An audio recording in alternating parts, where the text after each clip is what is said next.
1강에서는 그냥 뭐 개괄적인 연역에 대한 부분들 그리고 공인중개사 법령의 구성에 대해서 설명을 드렸고요.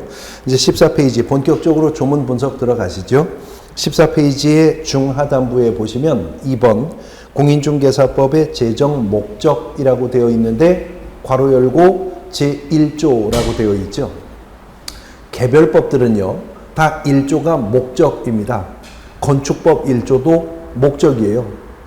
주택임대차보호법 1조 목적입니다. 상가건물임대차보호법 1조 목적이에요. 근데 이 1조 목적 규정은 명목상 의미를 갖는 것이 그 1조 목적 규정만으로도 누구든 그 법령 전체의 내용을 파악할 수가 있습니다.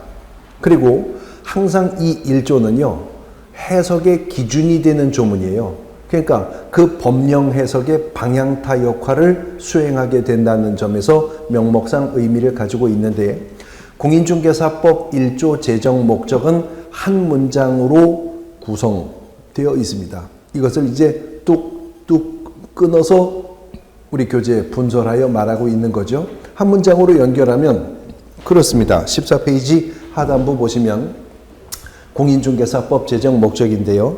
이 법은 공인중개사의 업무 등에 관한 사항을 정하여 그 전문성을 제고하고 부동산 중개업을 건전하게 육성하여 국민경제에 이바지함을 목적으로 한다. 이게 한 문장입니다. 이것을 이제 직접 목적, 간접 목적, 궁극 목적 이렇게 이제 분류를 한 것인데요.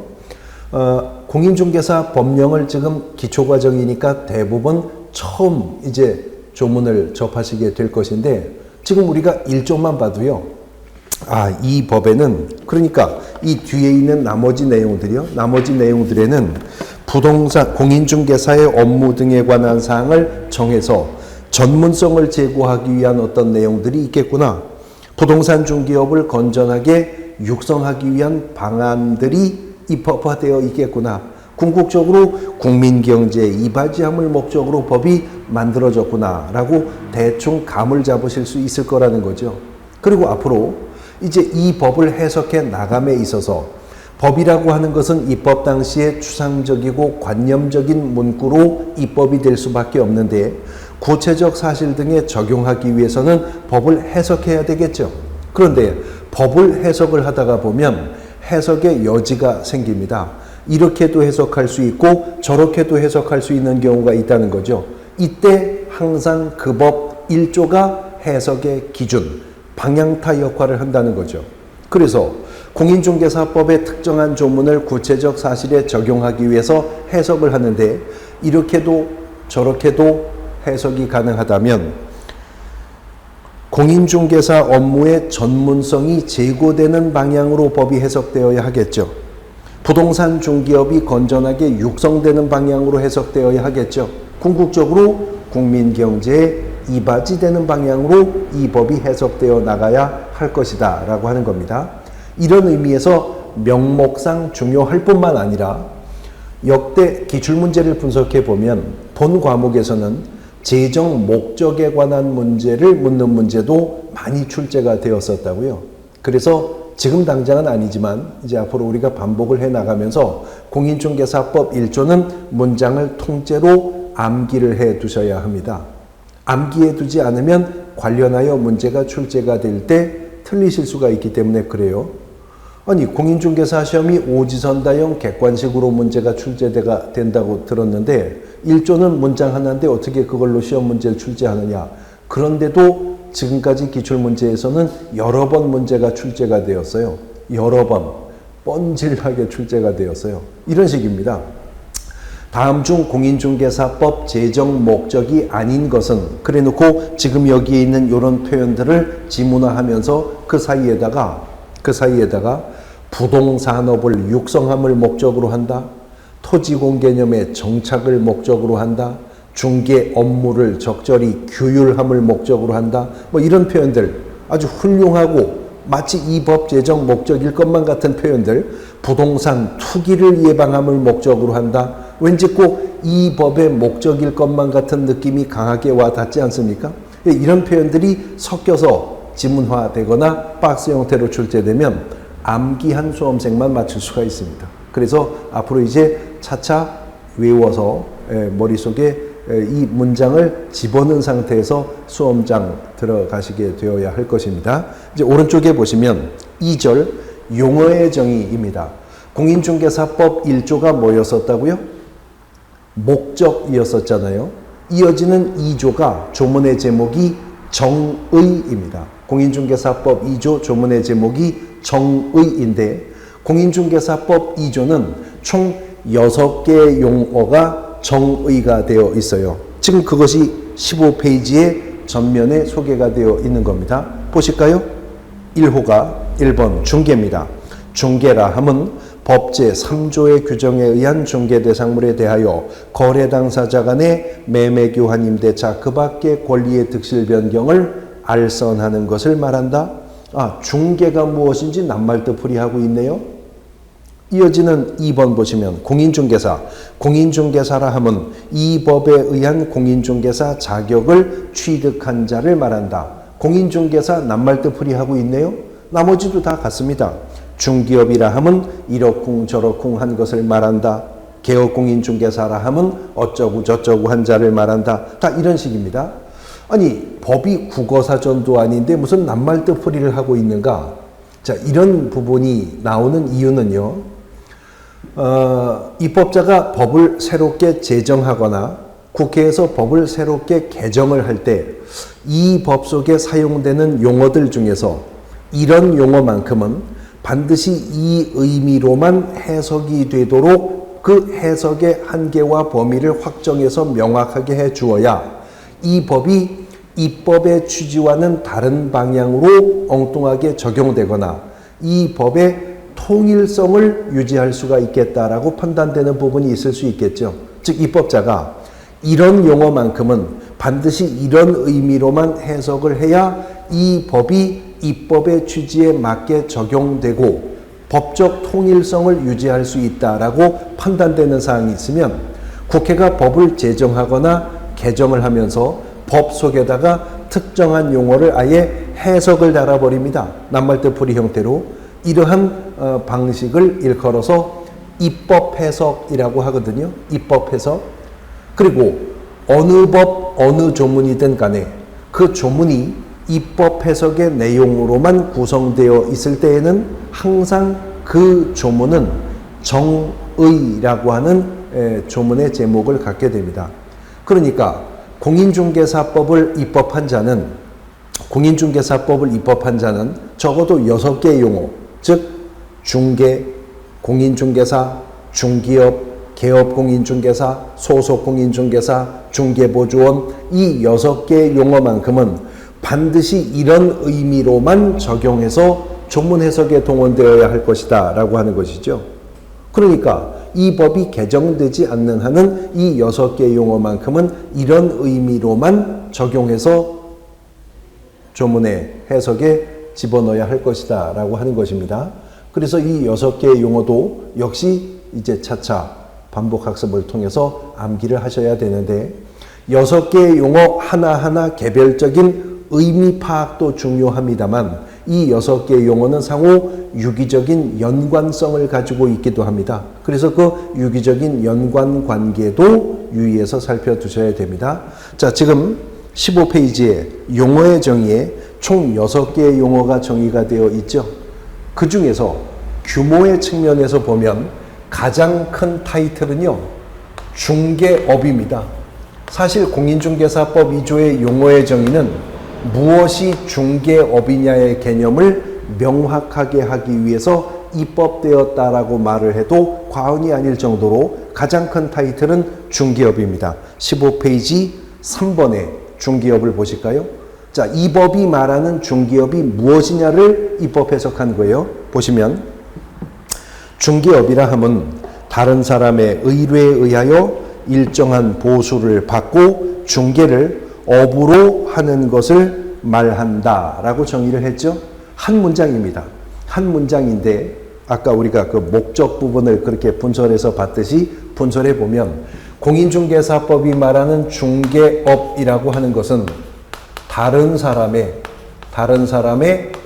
의뢰가 있어야 한다는 거네요. 다른 사람의 의뢰에 의하여 두 번째 뭐를요? 일정한 보수를 받고요. 일정한 보수를 받고 그리고 무엇을? 중개를 어떻게? 업으로 행하는 것, 업으로 행하는 것. 그게 뭐라는 거예요? 그게 중개업이라는 거죠. 그러니까 앞으로 공인중개사법은 어떤 행위가 중개업을 한 행위인지를 판단할 때는 그 행위가 이 네 가지 요건이 충족되느냐를 가지고 판단을 하겠다는 거죠. 지금 제가 요건이라고 하는 표현을 썼는데요. 요건이라고 하는 말은 쉽게 말해서 요구되는 조건 그 말입니다. 그러니까 본법은 어떤 특정한 행위가 중개업이었었다라고 판단할 때는 네 가지 요구되는 조건이 다 충족되는 행위였는지를 보겠다는 거죠. 자, 그럼 어떤 사람이 다른 사람의 의뢰에 의해서 일정한 보수를 받고 중개를 했는데요. 업으로 행하지는 않았대요. 중개업 한 겁니까? 그 중개업 안 한 겁니다. 어떤 사람이 다른 사람의 의뢰에 의해서 중개를 업으로 행하였다고 하는데 일정한 보수를 받은 적이 없대요. 중개업 한 건가요? 중개업 안 한 겁니다. 네 가지 요건이 모두 충족되어야 비로소 그자는 중개업을 한 것으로 본다는 거죠. 근데 입법자가 이렇게 중개업의 정의의 큰 틀을 잡으면서 보니까 그 중개업의 용어의 정의의 키워드는 핵심 단어는 중개이겠죠. 아무래도 무엇이 중개냐에 대한 개념이 일단은 명확해야 할 것이다 라고 판단했을 겁니다. 그래서 공인중개사법은 2조에서 6개의 용어를 정의를 할 때 가장 먼저 1호에서 중개부터 정의를 한 거죠. 15페이지 맨 위에 줄 보십니다. 1호가 중개입니다.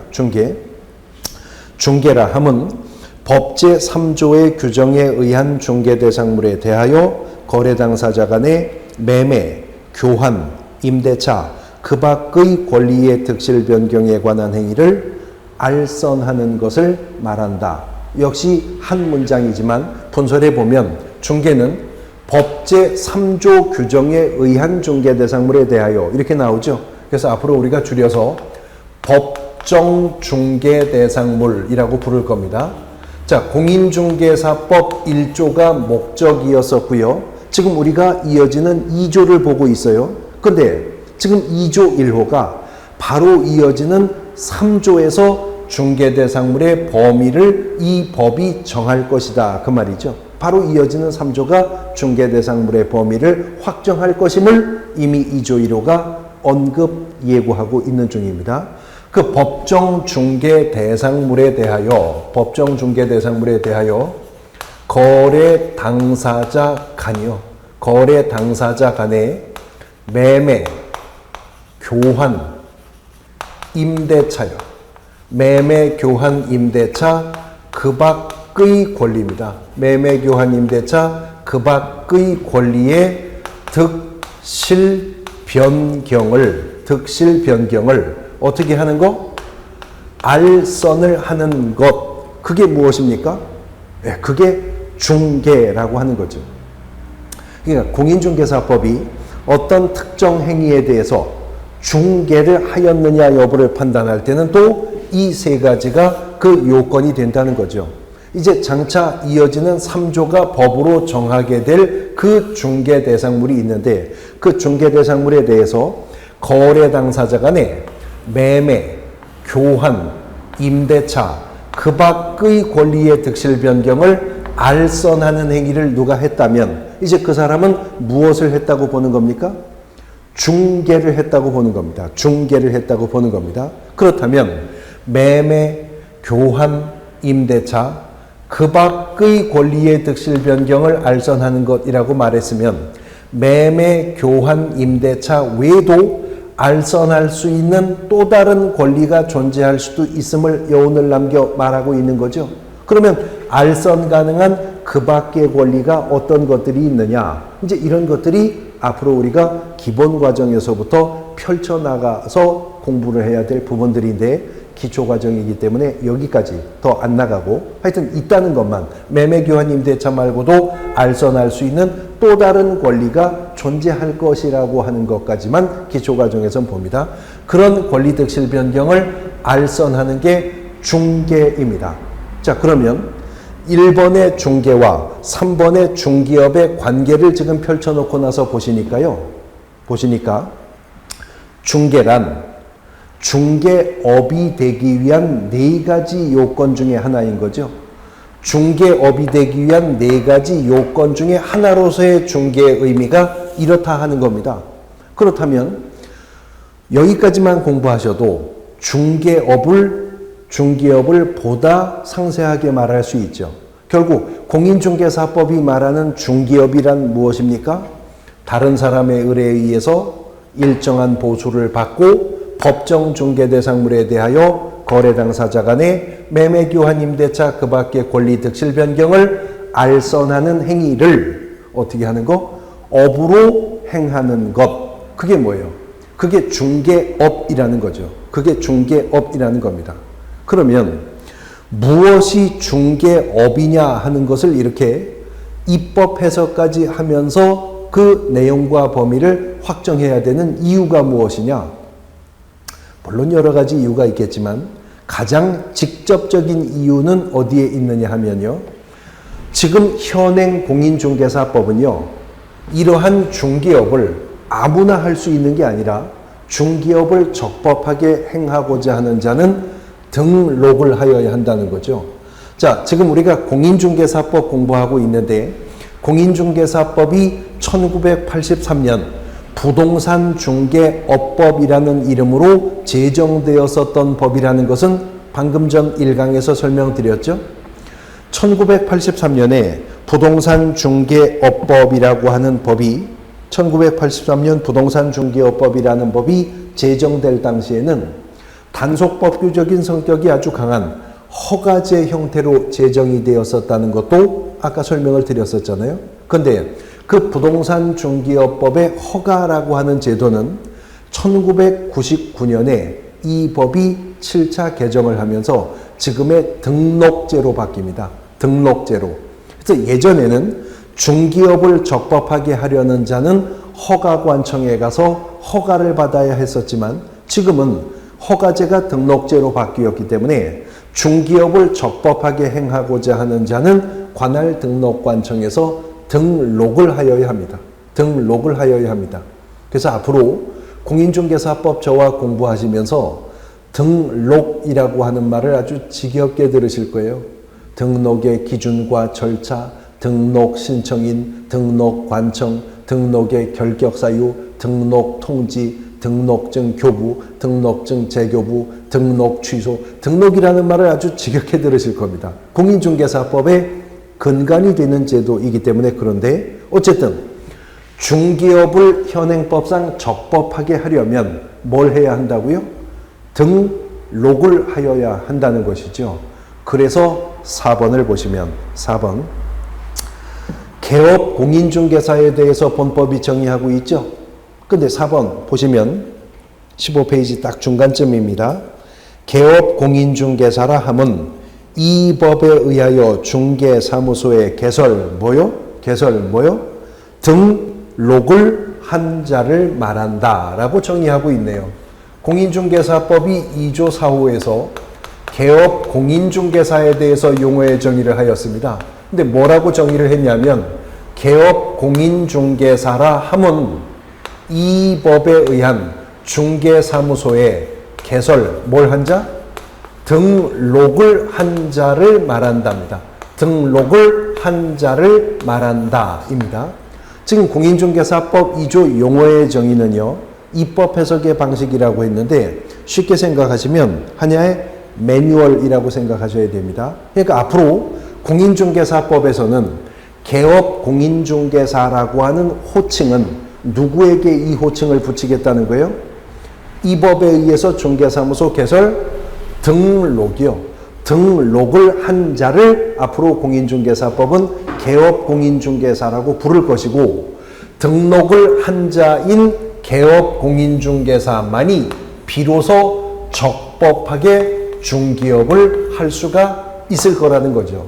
그렇다면 등록하지 않고 중기업을 하는 자는 이 법이 가만 놔두지 않겠죠. 무등록 상태에서 중기업을 한 자는 공인중개사법상 3년 이하의 징역 또는 2천만 원 이하의 벌금형으로 처벌을 받게 됩니다. 근데 3년 이하의 징역 또는 2천만 원 이하의 벌금형은요, 공인중개사법에 규정되어 있는 처벌 규정 중에서는 가장 무거운 처벌 규정이에요. 공인중개사법 위반으로 사형 선고받은 분 없어요? 공인중개사법 위반으로 무기징역 살고 있는 분 없습니다. 공인중개사법 위반으로 가할 수 있는 형벌 중에는 가장 무거운 것이 3년 이하의 징역 또는 2천만 원 이하의 벌금형이거든요. 근데 등록을 안 하고 중기업을 하는 자가 거기 들어갑니다. 공인중개사법에 가장 무거운 형벌인 3년 이하의 징역 또는 2천만 원 이하의 벌금형에 해당하는 위반 행위는 이 법을 통틀어서 5가지밖에 없어요. 3년 2천에 들어가는. 근데 그 중에 한 사람이 누구냐면 등록을 안 하고 중기업을 한 자입니다. 그러니까 적법하게 중기업을 하려면 뭐 해야 된다고요? 등록을 해야 된다고요. 그리고 이 법은 등록을 한 자를 일컬어 뭐라고 부르겠다고요? 개업공인중개사라고 부르겠답니다. 그런데 이제 우리가 등록이라고 하는 단원으로 넘어가서 또 등록의 법적 성격에 대해서 살펴보게 될 것인데, 지금 여기서 보면 등록을 한 자 그랬습니다. 등록을 한 자, 즉 등록의 궁극적 대상이 사람이다, 물건이다? 사람이라는 거죠. 사람이라는 거죠. 즉 등록은 대인적 처분을 가지고 있다는 겁니다. 그런데 민법에서 법상의 힘을 권리라고 하죠. 권리는 주체가 있고 객체가 있어야 할 것입니다. 권리의 주체가 무엇이죠? 사람입니다. 권리의 객체가 무엇인가요? 물건입니다. 그런데 법에서 말하는 권리의 객체인 물건이란 2가지의 물건이 있다는 거죠, 민법이. 권리의 객체인 물건은 2가지가 있대죠. 어떤 물건이 있어요? 동산과 부동산이라고 하는 물건이 권리의 객체가 되는 것이죠. 근데 권리의 주체가 무엇이라고요? 사람입니다. 사람. 그러면 사람만 권리의 주체가 되는 것인가요? 법상. 그렇습니다. 사람만 권리의 주체가 되는 겁니다. 개, 고양이, 말, 닭 권리가 없습니다. 권리가 없어요. 법상의 권리는 오직 사람만이 권리의 주체가 됩니다. 그런데 법에서 말하는 권리의 주체로서의 사람이라고 하는 것은 우리가 다 사람이죠. 저도 사람이고 이 강좌를 수강하고 계신 여러분들도 사람입니다. 근데 이런 사람, 즉 눈, 코, 입, 팔, 다리를 가지고 있는 생물학적인 유기체로서의 사람도 있지만 법에서는 어떤 특정한 단체에게 법인격을 부여해서 그 단체로 하여금 하나의 권리와 의무의 주체가 될 수 있도록 인정하는 개념이 있거든요. 법상의 사람입니다. 그래서 법상의 사람, 법인이라고 부르죠. 물론 법인 중에는 또 민법상 구별 기준에 따르면 특정한 목적을 위해서 모인 사람의 결집을 사단법인, 특정한 목적을 위해서 출연한 재산의 모임을 재단법인, 그렇게 또 구분하기도 하죠. 어쨌든 법상의 권리의 주체인 사람은 자연인도 있고 법인도 있다.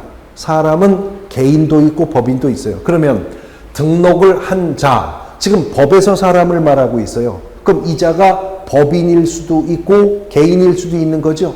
그렇습니다. 그래서 개업공인중개사 중에서는 법인인 개업공인중개사가 있습니다. 법인인 개업공인중개사. 그러면 자연인인, 즉 개인인 개업공인중개사도 있을 거잖아요. 근데 개인인 개업공인중개사 중에서는요, 공인중개사 자격을 취득하고 중개사무소의 개설 등록을 필한 자, 즉 공인중개사인 개업공인중개사도 있습니다만, 개인인 개업공인중개사 중에서는 공인중개사 자격증 없고요. 사실은 등록도 한 적이 없는데 이 법이 구기득권을 인정을 해서 등록을 한 것으로 의제해 주는 자가 있어요. 등록을 한 것으로 그냥 인정해 주는 자가 있습니다. 어떻게 그런 개념이 나올 수가 있었느냐? 자, 오늘 1강에서요.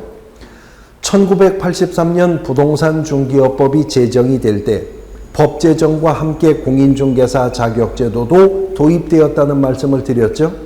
그래서 법이 시행된 이듬해인 85년 1회 공인중개사 시험이 치러졌다고 했습니다. 그러면 이 법이 처음 시행될 당시에는 아직 공인중개사가 배출되지 않은 상태에서 법이 시행된 거잖아요. 그러면 있지도 않은 공인중개사만 중개업 허가를 하겠다고 전격 시행할 수는 없었겠죠. 그래서 85년 1회 공인중개사 시험을 치르고요. 86년 2회, 87년 3회, 88년 4회 공인중개사 시험을 치르고 나서 89년에 가서 이 법이 1차 개정하면서 이제부터는 앞으로는 공인중개사 자격증 가진 자만 중개업 허가를 내주겠다라고 개정을 하게 된다는 거죠. 그렇다면 그렇게 개정되기 전에 공인중개사 자격 없이 미리 허가받은 분들도 있었겠네요. 그러면요. 또 83년 아예 이 법이 제정되기 전부터 복덕방 하고 있었던 분들도 있었겠죠. 그분들이 법이 소급 적용될 수 있는 건 아니니까 구기득권이 인정되어 그분들은 지금도 공인중개사 자격증 없지만 실제로 등록의 절차를 거친 적도 없지만 구기득권을 인정해서 본법은 등록을 한 것으로 인정해 줍니다. 의지해 준다고요. 그러면 현행법도 그분들이 등록을 한 것으로 인정하는 근거 규정은 두고 있어야 되겠죠. 그래서 현행법에서는 그분들을 뭐라고 부르냐면 법제 7638호 부칙제 6조 제2항의 규정에 의하여 중개사무소의 개설 등록을 한 것으로 보는 자 이렇게 말합니다. 엄청 길죠. 다시 법제 7638호 부칙제 6조 제2항의 규정에 의하여 중개사무소의 개설 등록을 한 것으로 보는 자라고 부릅니다. 너무 부르잖아요. 너무 길잖아요. 불러내기에. 그래서 앞으로 그분들을 우리가 일컬어서 부칙상의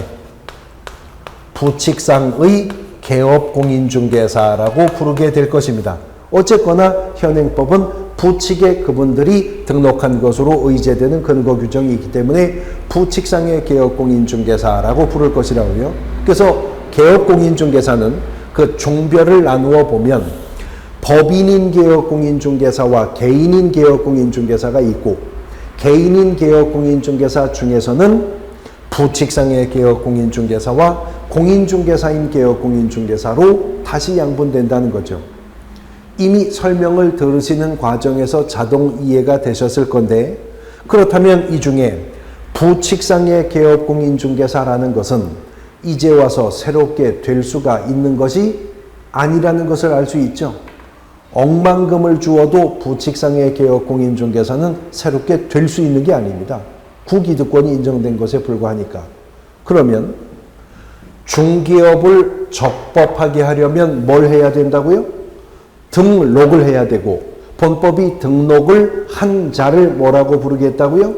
개업공인중개사라고 부를 것인데 그 개업공인중개사의 세 가지 종별 중 부칙상의 개업공인중개사라는 것은 새롭게 될 수 있는 것이 아니라면 새롭게 개업공인중개사가 된다는 것은 이것이 되거나 저것이 되거나 둘 중에 어느 하나가 될 수가 있는 것이지 그것은 새롭게 될 수 있는 것이 아니죠. 그렇습니다. 그렇다면 우리는 법인이 아니라 개인이니까 자연이니까 우리가 새롭게 개인으로서 개업공인중개사가 되는 유일한 길은 개인으로서 개업공인중개사가 되는 유일한 길은 공인중개사인 개업공인중개사가 되는 길밖에 없죠. 즉 개인은 자연인은 공인중개사 자격을 취득하지 않고는 중개사무소 개설 등록이 불가하다는 것입니다. 그래서 공인중개사법 2조 2호는 공인중개사에 대해서 별도로 정의를 하고 있는 것이죠. 자, 2번 보시죠. 2번. 공인중개사라 함은 이 법에 의한 공인중개사 뭐요? 자격을 취득한 자를 말한다. 공인중개사라 함은 이 법에 의한 공인중개사 자격을 취득한 자를 말한답니다. 자, 자격을 취득한 자가 누구라고요? 공인중개사예요. 등록을 한 자가 누구라고요? 개업공인중개사라고요. 그러니까 이제 공인중개사법 속에서는 공인중개사라는 용어와 개업공인중개사라고 하는 용어는 명백하게 의미를 구분하여 쓰실 수 있어야 됩니다. 자격을 취득한 자가 공인중개사요, 등록을 한 자가 개업공인중개사입니다. 그러면 이 말, 공인중개사인 개업공인중개사라고 말하면 공인중개사, 개업공인중개사 각각 정의가 있으니까 공인중개사인 개업공인중개사란 자격을 취득하고 개설, 등록까지 한 자가 공인중개사인 개업공인중개사인 것이죠. 그런데요, 공인중개사 중에서는 자격을 취득한 자인 공인중개사도 있고요, 자격을 취득하고 등록까지 한 공인중개사인 개업공인중개사도 있죠. 근데 또 공인중개사 중에서는 자격을 취득하고 등록을 한 게 아니라 자격을 취득하고 등록을 한 개업공인중개사에게 고용되어 있는 자도 소속되어 있는 자도 있다는 거죠. 그래서 2조 5호가 그 자를 일컬어 소속 공인중개사라고 정의하고 있는 겁니다. 5번을 보실까요? 15페이지 5번을 보시면 소속 공인중개사라 함은 개업공인중개사에 소속된 공인중개사로서 중개 업무를 수행하거나 개업공인중개사의 중개 업무를 보조하는 자를 말한다라고 정의를 하고 있습니다. 자, 소속공인중개사란 누구를 말한다고요? 소속공인중개사란 개업공인중개사에게 소속이 된 공인중개사로서 공인중개사로서 중개 업무를 수행하거나 개업공인중개사의 중개 업무를 보조하는 자, 그 자가 소속공인중개사라는 것이죠. 그러니까 개업공인중개사가 사용자라면 소속공인중개사는 그 자의 피용자 신분, 사장이라면 종업원 신분에 있는 자를 의미합니다. 중개사무소, 복덕방 가보시면 사장님, 개업공인중개사죠, 통상. 근데 직원들도 있죠. 근데 문제는 중개사무소 근무하는 직원들이 다 공인중개사 자격증이 있습니까? 그렇지는 않거든요.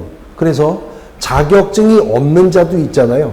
그 자를 소속공인중개사와 구분하고자 본법은 중개보조원이라고 하는 것에 대한 별도의 정의를 가지고 있는 것인데 6번을 보시죠. 6번.